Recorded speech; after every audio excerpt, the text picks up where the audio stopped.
Hey guys, and welcome to another video. So today I'm going to be reacting and reviewing really quickly the books that I used in the research for Immortal. So for those of you who don't know, Immortal is an epic historical fantasy romance, and it's focused heavily on the history. It blends the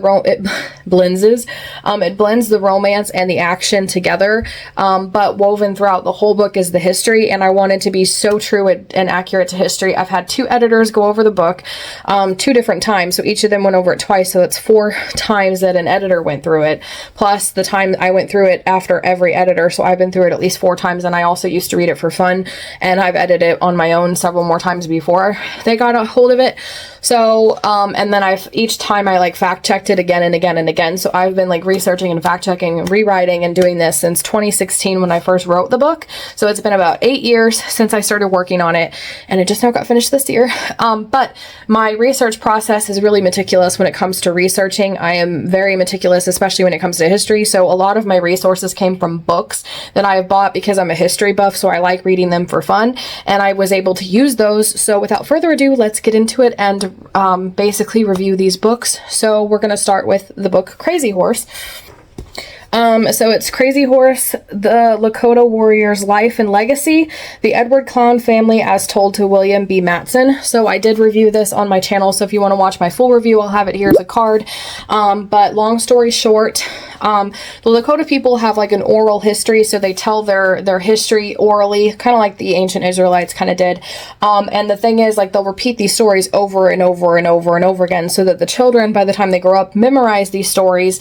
And so the Edward Clown family is Crazy Horse's descendants, and they had to hide after Crazy Horse's death because the government kept coming after Crazy Horse's family, and they only just now, at the time this book came out, they only at that point felt safe to tell their story and tell Crazy Horse's real story.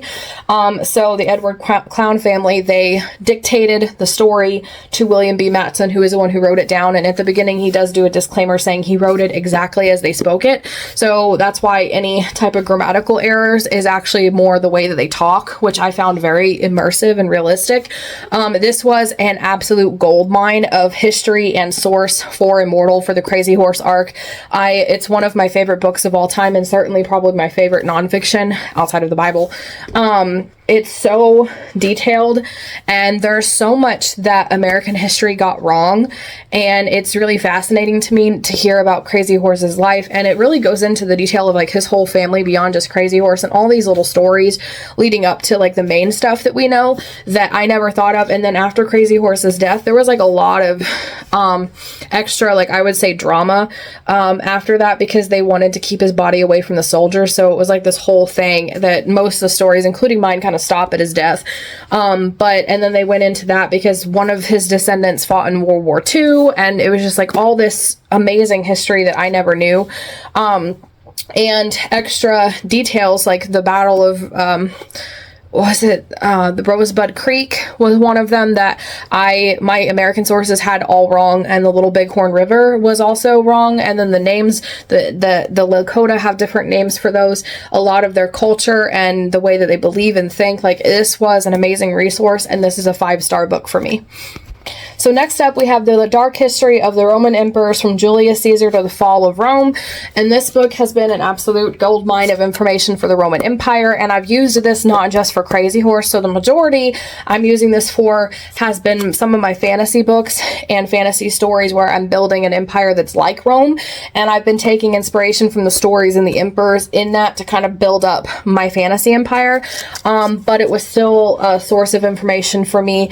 I have papers here as bookmarks for different places that I need to have remembering, but specifically the part where it talks about like Vespasian and Titus, and Vespasian and his siege of like Judea and stuff when he took over like Joppa and Rome, that was used in Immortal. So overall for me, this has been a huge resource. And it gets it's pretty blunt about the cruelty of the Roman emperors and how many of them went crazy and did all kinds of really bad things.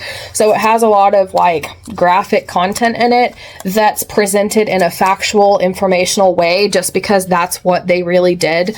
Like Titus had this house where he did all kinds of bad things to younger folk, if you catch my meaning, and just people in general. So again, it's pretty graphic, but it's presented in a respectful kind of technical, factual way. So in terms of information about the Roman Empire, this was an amazing source, and it's a 5-star book for me as well. I wasn't even recording. So the next up, we have American Battles and Campaigns, the Chronicle from 1622 to the present.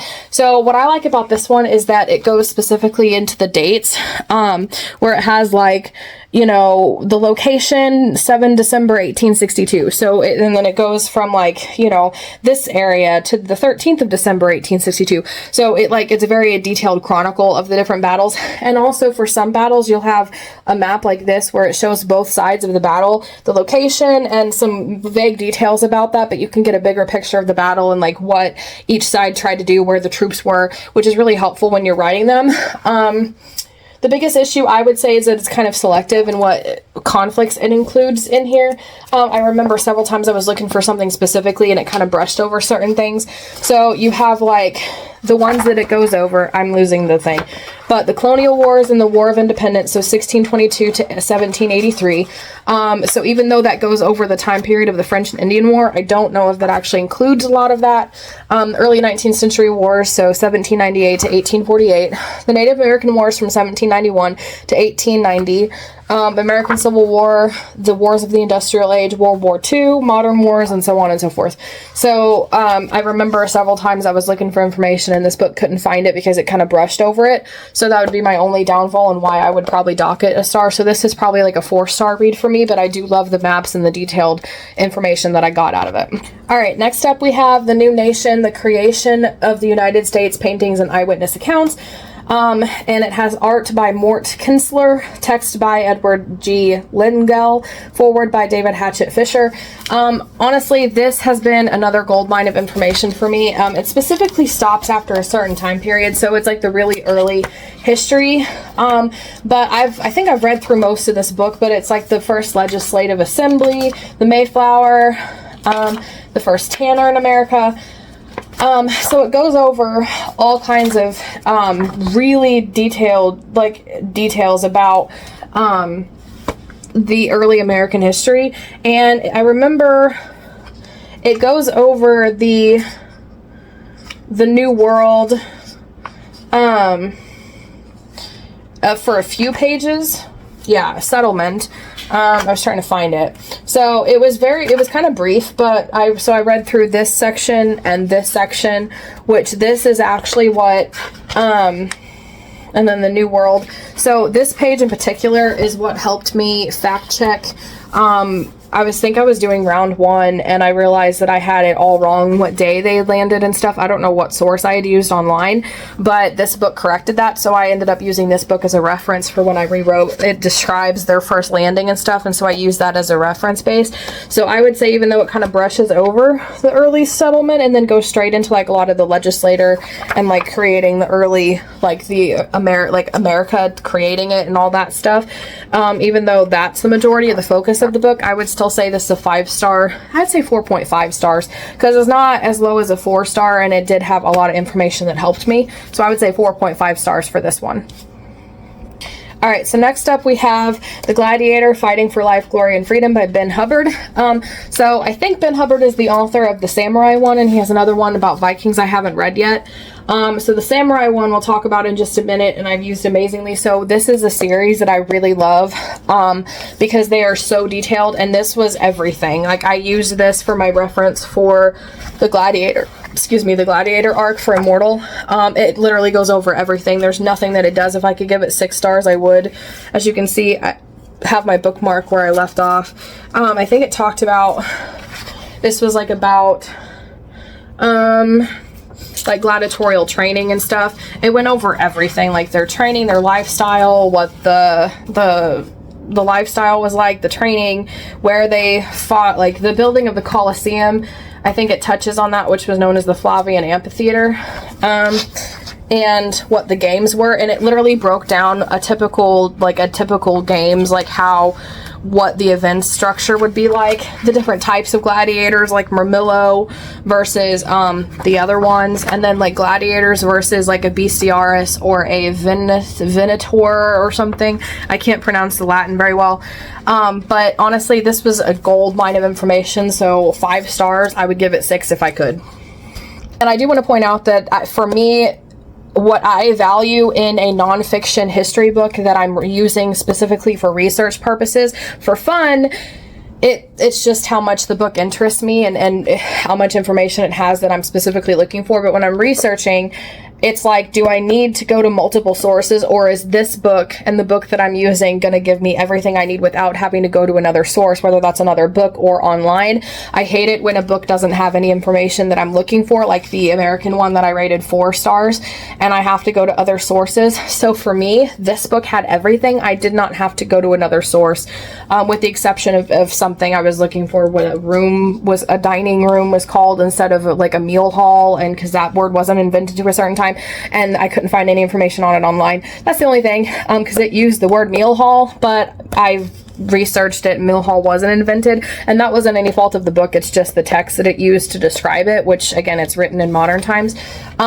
So I would say for me, they're 5-star reads if I didn't really have to use another source to find what I'm looking for. If you can keep me and give me everything that I need, then it's a 5-star book for me for research purposes.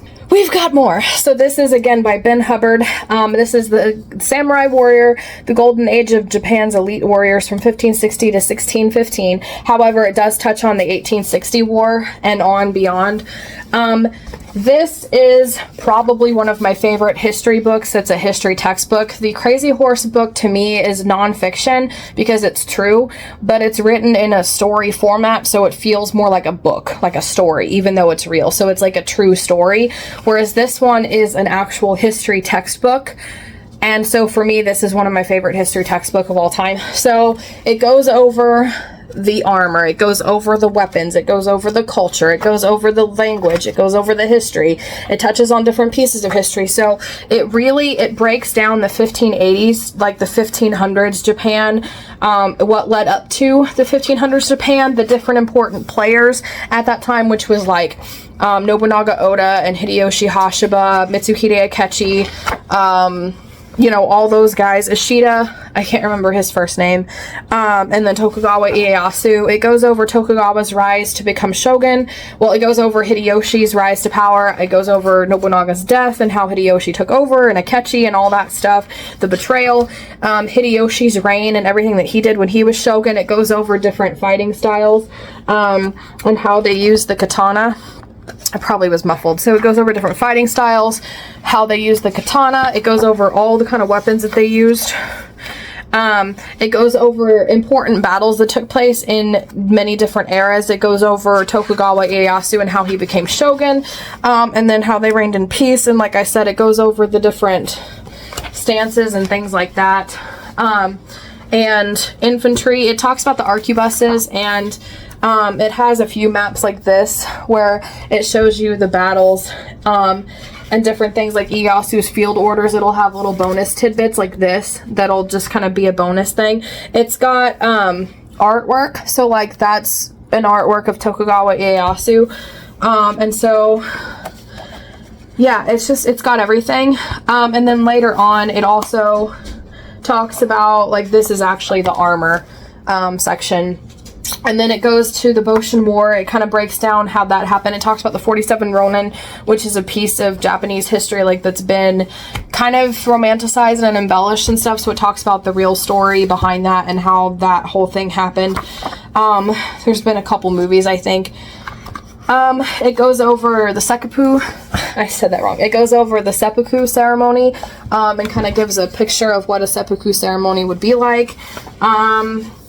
It also talks about, like I said, the Boshin War. It touches on that quite a bit, and then afterwards, and what happened after that and all the edicts and stuff, and that's about the section that it ends on. So overall, I have used this. It is so worn out and ripped because I have used this and used this and used this and used this for writing Immortal, for writing a bunch of other stuff. I've written short stories to have to do with Japan. I have used this to inspire me for other things. I have used this source for other samurai themed things, just not necessarily like historical. So I have used this over and over again. This is the best one out of all of these textbooks I'm showing you, other than the Crazy Horse's story. So I would say this is the Japanese equivalent to the Crazy Horse book. It is a gold mine of information on samurai. It is the best. If you want to know anything about samurai, this is the only book you will ever need. And this is one of those things where it's like, other than I had to look up a timeline of the Shinsengumi, because there was a lot of details about the Shinsengumi that you just can't squeeze in here. So other than that, like, this has so much information about samurai. So I would encourage you guys, if you're ever interested in a samurai, to get this Samurai Warrior by Ben Hubbard. I didn't know it included a free poster, so that's nice. But so I would say 6 stars, 11 stars, all the stars. This one is the best. So this is definitely one of my favorites. So next up we have The Greatest Battles in History, an encyclopedia of classic warfare from Medigo to Waterloo. General editor Jack Watkins. So this one has a structure similar to the other American one. I think where it's got, oh no, it's not the one I'm thinking of. I thought it had like the dates, but basically it has like the date, the war, the map, and it kind of breaks down different important battles. So with this one, you kind of just need to know when the battle took place. But what I like is the maps. Like these maps, this is what I love. Look at this. Because with any battle, it'll show you like arrows. Hopefully it's clear, but pointing to where the troops moved, and then it'll have like these little tidbits numbered on what happened during, like beats on, okay, this happened first, so you go to number 1, wherever that is. I don't know where number 1 is. So number 1, this happened first, the troops did this, and then number 2, then this is number 2, this happened, and then number 3, this happened, and then number 4, this happened, and then 5, this happened. And it breaks down the timeline of the battle, but in a map, so you can see visually what happened throughout the course of the battle. I would say the worst part is that there wasn't, certain battles aren't in here, and it focuses on certain ones, and it stops. I think my problem with this one was that it stopped at like 8. Yeah, it stops in the 1800s, and I was hoping it would have like World War II in it, but it didn't even get me to the native fighting. So I would say that might be my biggest thing, is the greatest battles in history up to like the 1800s, and then it stops, and it's not even the whole 1800s. So I would say this, I want to give it a 5-star, but because it stops so shortly, it doesn't have like detailed battles, and some of the battles that it does certain ones, so it's pretty selective. So I would say 4.5 stars. This is pretty equivalent to the early American settler one, simply because there is stuff missing from it, but it was still a good resource, and it is a good resource if you find the battles that you're looking for in the book. It would say the biggest problem is that you may not find the battles that you want specifically in this. So yeah, 4.5 stars for me for this one. By the way, I just want to point out that I have more history books over here, but I didn't use them specifically in Immortal, and I haven't really read them yet, so I'm not going to rate them because I haven't used them in research, so I don't feel like they should be included. I also, it's a little hard to explain this one, so just bear with me here, but I also have a book about dragons, but it is a historical account of dragon like legends and stuff, so it's technically history combined with like creationists, Christian creation scientists, and I use that for other stories, but obviously I didn't use it in Immortal, so I'm not including that one either. So again, I have other history books over here that I use for other stories, but not Immortal. I'm only going over the ones I specifically used in Immortal, and also I'm only rating the ones that I've read. So if I haven't read it or used it for research, it's not in here, and if I didn't use it for Immortal, it's not in here either. So next up we have History of the World Map by Map. This is automatically a 5-star just because of how detailed it is. It does gloss over certain pieces of information that I really wanted it to be more detailed over, but so this was a page that I had bookmarked because it goes over like the Parthian Empire, Mesopotamia, the ancient world. Essentially, is this Rome? Yeah, so this is like ancient Rome, and how much it took over at a certain time period. So the Roman Empire at its height. So that's how much Rome took over at its height, which is, you know, a lot. But it goes over all kinds of, let me put the thing I used as a bookmark back. I used a bill, so I had to hide that. We're just gonna slide that in there. This is a heavy book, and I have weak wrists. So yeah, I love it. It goes over, like, some pages will have a map like you just saw, which it has like roads and details and things like that. Other ones has a timeline of whatever period you're talking about, and then it breaks down the timeline here. So this is like medieval East Asia, so this is like the timeline of events for that, along with a few pictures. And it goes all the way to, it starts glossing over things and jumps to like the modern world. So it's like 1200, and then it goes to like the industrial period, the 1700s, you know, a few things, and then it jumps to like the 90s. So I would say it starts glossing. It's a lot more detailed with the more ancient or old history you want, kind of. The more modern you get, the more vague it gets. So it does talk about like World War I, the trenches and stuff. So it does have a lot of useful information. Like I said, just because of how detailed and meticulous it is, this is a 5-star book. One of the best books I've ever bought from Barnes & Noble. So History of the World Map by Map. If you love history and you want maps, then this is definitely, because I like visuals. So if I have a visual, it really helps me when I'm writing or whatever. So I used this book so many times for different points of Immortal in different eras and stuff. And I probably use it for the Lost Journals as well. So this is going to continue to be a resource for me. So yeah, this is definitely another one of my favorites. We've got more. So Smithsonian Warfare, the Definitive Visual History. So this is another one about like different types of wars and things. And this is, I think, maybe the one I was thinking of, but it's like, it's very visual. I'm a visual person. So like the wars of I can't pronounce it. The wars of Kublai Khan, you know, it's so, I don't even know. The Crusades of Europe. So these will be definitely a huge resource that I will use for the Lost Journals and some of the eras that wasn't in Immortal. But I did use this a lot for different things. I can't see what I'm looking at here. What are we looking at? 4 days battle, some sort of battle that lasted for days. But it's super visual. There's a lot of information. Oh, it did go over, where was it? I think it was World War II. Was it World War II? Yeah, this may be the one I was thinking of that goes over World War II in detail, and it does this for different battles too, but I use this for World War II a lot. It, like, December 13th, 1939, the forces, you know, Axis, the battleship, the Allies, you know, what, the casualties, the location, and then it gives a description, and then it gives like a description of what happened. Like, again, we'll just do the River Plate, which is this one right here. So the River Plate, December 13th, 1939, the forces, the Axis, a pocket battleship, named the Gareth Spree. Allied forces had 1 heavy cruiser and 2 light cruisers. The casualties on the Axis side, the Gareth Spree scuttled, and the Allies had 1 ship disabled and 2 badly damaged. The location was the South Atlantic off the coast of Argentina and Uruguay. And it says, after an effective grading cruise, the pocket battleship Graf Spree was cornered in the Plate River by Allied cruisers. Duped into thinking that a massive Allied force had arrived, the Graf Spree's captain ordered her scuttled. So, and then it goes, literally, that was December 13th. So that was one of the last ones that happened in December. So they go to 1940. But before that, it was like November 30th, 1939.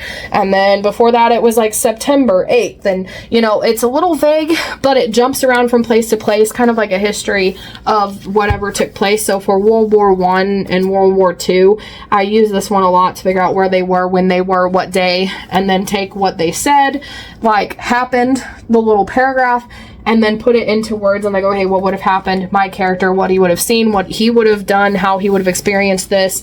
And so maybe I'd have to take that and do a little bit more research into one specific event or another. So it's not like the only source, but with a bunch of other sources together, you could definitely use it. But because it's so detailed, it goes over so much, I'm not going to dock it a star for that, just because it has so much information in it. It's going to be another 5-star for me. So next up, I count these as historical books as well, is these history magazines that I get, National Geographic and other ones. I have tons over there, so sometime I may do a more meticulous video on those, but I haven't used all of those for Immortal. So I'm only going to touch on the ones that I used specifically for Immortal that I actually have read. So this one is about the Titanic, and one thing that I really love about this magazine is, first of all, it's lighter. It's nice to hold something light. The truth about the tragedy, what really happened. So it goes over, first of all, it has a timeline of the sinking. It has visual pictures, so that actually helped me, like, okay, what were they wearing? And it goes over it has a section talking about the famous people that were on board. It talks about the different classes. It talks about who's who on the ship, so it goes over the details of, like, the important people that were on board. It also has, let me get past this section here, different letters from the Titanic. I didn't really use that one, but the Lap of Luxury, so it goes over the different, like, the lounge. This one I used a lot, which showed, like, the reading room, the writing room, the lounge, like the smoking room, like the different social spaces that they would have used, and those are real pictures of it. So I thought that was really cool because I love the visuals. The grand staircase, the reception room, dining saloon, the a la carte restaurant, the cafe partisan, the staterooms, the veranda cafe, the promenade suites. Again, more pictures. The gymnasium, which was cool to actually picture the gymnasium, the Turkish and swimming baths, how the third class passengers lived, and it had a visual of a third class room, so that was really helpful. I actually didn't need some of this too much because in Branson, Missouri, like a couple of hours away from where I live, they have the Titanic Museum, and I've been there 3 or 4 times already, and they actually have, like, where you can go in different places. Like, I actually walked on the grand staircase. You can't take pictures inside, otherwise I would put pictures up, but, like, I actually walked on the grand staircase. I saw a first class room, a second class room, a third class room. You go in the boilers, there's all kinds of different things, so I've actually, like, memorized, like, what that kind of looks like, but it still kind of helped me to have the stuff. It actually talks a lot about how they had like water where it was like cleaner water than what they were used to, and they still had more space than what their average life was. They had their own little, like, cafe kind of restaurant thing where they had waiters that would serve them. So a lot of them, like, for them, like, it looks like, oh, the third class was, like, treated so badly, and that's kind of how it's portrayed, when in reality, like, the truth is that they had a lot more luxury on the Titanic than they would have had in real life. And it was, when I read that, it was really eye-opening, because for them, like, they you know, lived in a lot more luxury than they would have had. So, like, it goes over, like, what they ate. I mean, like, this is gold. I didn't have a first class person, but, like, it totally gave me, like, everything I could have needed. Third class, it did actually have that there for third class, what a second and third class menu would have been like. The dining rooms for them. And then, oops, I didn't mean to skip over the third class. So, like, the last day, what the wireless operator room looked like, and just, I mean, this is a gold mine of information for the Titanic, and it's just a magazine, but it's got everything you need in it, honestly. So I would say this is a 5-star magazine for me. Next up, we have Pearl Harbor and the War on the Pacific. It's a National Geographic one. So I would say it goes over, like, the whole situation at Pearl Harbor. So for me, for Pearl Harbor, I used a documentary that I watched, Pearl Harbor Minute by Minute, which was a history documentary, and we went to the Ripley's Believe It or Not Museum, and we had a map that we used, that we took a picture of. If I can find the picture, I'll post it here, but you could toggle the planes on and off, like the direction that the planes took and all the details, and my husband and I used that more than anything, but I still did use this as a fact-checking resource. And I think, if I remember right, yeah, like, I used it for, like, the Battle of the Pacific. So, like, Midway, the Battle of the Coral Sea, And the Pacific War, the afterwards, I used this a little bit along with the other book that went over like the battles of the Pacific minute by minute, but I still use this one, like Iwo Jima. No, it's still a good resource, I would say. It's not anything to do with this particular magazine. It's just I had other resources I used more, but I did use this one. So I would say 4.5 stars, because I did use so many other resources beyond this one. So yeah, I did not mean to hit myself in the face. I think that's about it. So those are just the main sources that I used for researching Immortal. As you can see, there's been a lot. This is how many books that I used to research Immortal, and those are just the ones that I'm thinking of off the top of my head. There probably is more that's sitting over there on my shelf somewhere. So yeah, that's everything. Those are all the books that I used to research Immortal. I really do love researching. I find it fun. It was still a lot of work to research and fact check for round 1, and I think I did it for round 2 again. And I've done it before, fact checking just repeatedly to make sure that my information's all correct, being meticulously correct about history because I want things to be correct. I also used a lot of like actual documentaries too, which is a little hard to find because I just kind of find them and watch them and don't really save them necessarily. But I do know the Pearl Harbor one was called Pearl Harbor Minute by Minute. And then there was this other one on YouTube that I found that was like World War II minute by minute, but it literally goes to every single event that happens all around the world in World War II. It's like 2 or 4 hours long. And so I watched that series progressively. But these are the books that I've used with Immortal. So let me know what you think in the comments below, which one sounds the more interesting to you and which one of these would interest you the most. Let me know in the comments below. And Immortal is up for pre-order right now. So if you want to pre-order it, I think by the time you guys are watching this, it'll be out though. So please check out Immortal. If you're a history buff, I promise you will love Immortal. It does focus a little bit more on Japan and Rome and certain countries and stuff, kingdoms, countries, whatever you want to call them, because it's still my character and his particular story, but there's so much good history in it, and I did so much research. There's still so much history in it. I still did so much research for this book. So the blurb will be in the description below, along with a link to order it or pre-order it, whichever is going on by the time you guys are watching this. So if you liked this video, please be sure to give it a like and subscribe for more writing or reading videos every Monday, Wednesday, and Friday. And in the meantime, if you liked me going over and reacting to all of these books of history that I did researching for Immortal, then check out me reacting to all of the movies that inspired Immortal. It's really fun. I go over some of the ones that really inspired, literally scenes and movies and moments that really inspired Immortal and inspired my writing. Even though I did do my work and fact check everything that I included, I still had certain moments that I wanted to include that were inspired by other things. So check that out. You don't want to miss it. There's so many fun moments and videos that you can watch with me in that one that I react to. So check that out. You don't want to miss it.